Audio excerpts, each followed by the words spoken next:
Hi guys, this is Gerhard. I'm a model railroading and have been asked by a couple of guys to share my experiences. Well, here you go. Everything starts out with a plan. I use a computer software called Third Planet, which is available from ElDoradoSoft in California, USA. Once I'm satisfied with the plan, it's down to the basement. Woodwork is next. Since I'm not going to transport this module, I opted for a sturdy construction. The head ends and the crossbars are made from 16 mm or roughly half an inch core board. The deck is made from 6 mm or quarter-inch plywood. So far I used Code 55 Pego FlexTrack. The only problem was I didn't have any turnouts, so I had to fit in some Atlas Code 55 turnouts. Future modules will have Code 40 hand-lay track and scratch-built turnouts. The track work is laid out on cork strips to minimize noise. Already looks like a layout, huh? And of course there's no need to miss out on test runs in between. And now for the electrical stuff. The black box at the left of this picture is a servo motor to which one of the Atlas turnouts is wired.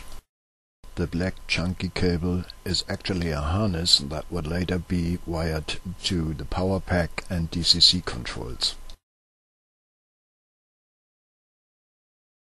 Okay, enough of the underground, let's go back to the surface. Track work is down, and now I want some streets because I also want to run some vehicles on the roads. I make my roads from styrofoam, which will later be covered with styrene.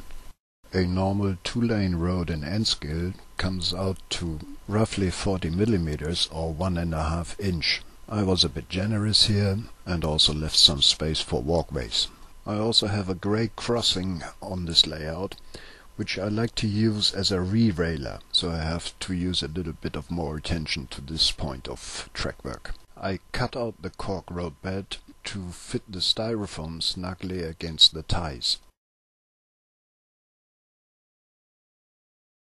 Next I covered the styrofoam with thin sheet styrene. I use a thickness that just leaves the railhead looking over the surface of the styrene sheet.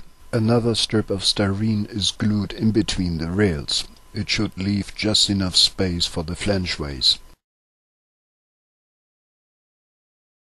And that's it for today's installment. Watch out for more to come.